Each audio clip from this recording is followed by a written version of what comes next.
Do you ever get it when you're scrolling and something random shows up and it's just not okay? Well, that's about to change. New rules are coming in that will make your feed safer.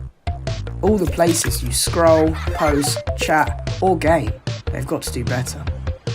Right now, you can get sent stuff like violent videos, self-harm or content meant for adults.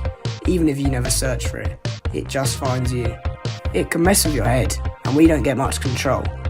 But now these companies have to step up, give us easier ways to block or report it, and stop pushing stuff that's not right for us.